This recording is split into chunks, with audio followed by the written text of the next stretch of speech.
Hello दोस्तों, स्वागत है आपका हैप्पी माइंड में। तो आज मैं बताने जा रही हूँ कृष्ण जन्माष्टमी की विशेषताएं और व्रत कथा। अगर आपको मेरा वीडियो पसंद आए तो लाइक और सब्सक्राइब जरूर से कर दीजिएगा। भादो महीने की कृष्ण पक्ष की अष्टमी को रात के 12 बजे मथुरा के राजा कंस की जेल में वासुदेव जी की पत्नी देवी देवकी के गर्भ से 16 कलाओं से युक्त भगवान श्री कृष्ण का जन्म हुआ था। इस तिथि को रोहिणी नक्षत्र का विशेष महत्व है। इस दिन देश के समस्त मंदिरों का श्रृंगार किया जाता है। कृष्ण अवतार के उपलक्ष्य में झांकियां सजाई जाती है। भगवान कृष्ण का श्रृंगार करके झूला सजाया जाता है। स्त्री पुरुष रात के 12 बजे तक व्रत रखते हैं। रात को 12 बजे शंख तथा घंटों की आवाज से श्री कृष्ण के जन्म की खबर चारों दिशाओं में गूंज उठती है। भगवान कृष्ण की आरती उतारी जाती है और प्रसाद वितरण किया जाता है। प्रसाद ग्रहण कर व्रत का पालन किया जाता है। इसकी कथा इस तरह है कि द्वापर युग में पृथ्वी पर राक्षसों के अत्याचार बढ़ने लगे। पृथ्वी गाय का रूप धारण कर अपनी कथा सुनाने के लिए तथा अपने उद्धार के लिए ब्रह्मा जी के पास गए। ब्रह्मा जी सब देवताओं को साथ लेकर पृथ्वी को विष्णु के पास क्षीर सागर ले गए।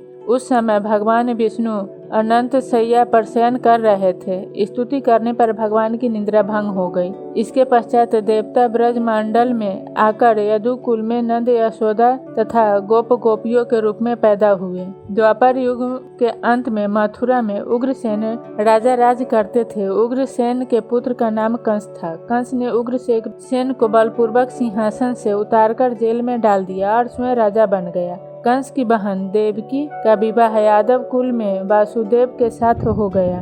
जब कंस देवकी को विदा करने के लिए रथ के साथ जा रहा था तो आकाशवाणी हुई कि हे कंस, जिस देवकी को तू बड़े प्रेम से विदा कर रहा है उसका 8वां पुत्र तेरा संहार करेगा। आकाशवाणी की बात सुनकर कंस क्रोध से भरकर देवकी को मारने को तैयार हो गया। उसने सोचा न देवकी होगी न उसका कोई पुत्र होगा। वासुदेव जी ने कंस को समझाया कि तुम्हें देवकी से तो कोई भय नहीं है, देवकी की 8वीं संतान से तुम्हें भय है, इसलिए मैं इसकी 8वीं संतान को तुम्हें सौंप दूंगा। तुम्हारे समझ में जो आए उसके साथ वैसा ही व्यवहार करना।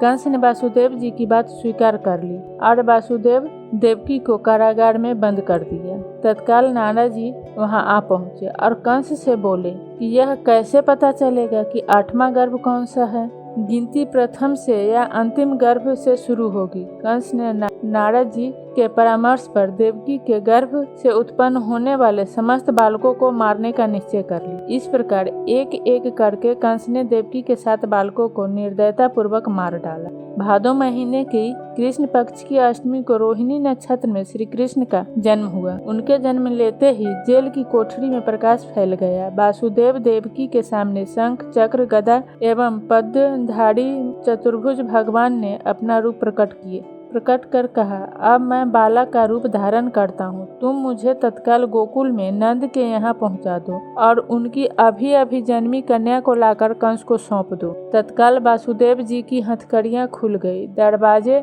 अपने आप खुल गए। पहरेदार सो गए। वासुदेव श्री कृष्ण को सूप में रखकर गोकुल को चल दिए। रास्ते में यमुना श्री कृष्ण के चरणों को स्पर्श करने के लिए बढ़ने लगी। भगवान ने अपने पैर लटका दिए। चरण छूने के बाद यमुना घट गई। वासुदेव यमुना का पार कर गोकुल में नंद के यहाँ गए। बालक कृष्ण को यशोदा जी की बगल में सुलाकर कन्या को लेकर वापस कंस के कारागार में आ गए। जेल के दरवाजे पूर्वत बंद हो गए। वासुदेव जी के हाथों में हथकड़ियाँ पड़ गई। पहरेदार जाग गए। कन्या के रोने पर कंस को खबर दी गई। कंस ने कारागार में आकर कन्या को लेकर पत्थर पर पटक कर मारना चाहा, परंतु वह कंस के हाथ से छूटकर आकाश में उड़ गई और देवी का रूप धारण कर बोली, हे कंस, मुझे मारने से क्या लाभ है? तेरा शत्रु तो गोकुल में पहुंच चुका है। यह दृश्य देखकर कंस व्याकुल हो गया। कंस ने श्री कृष्ण को मारने के लिए अनेक दैत्य भेजे।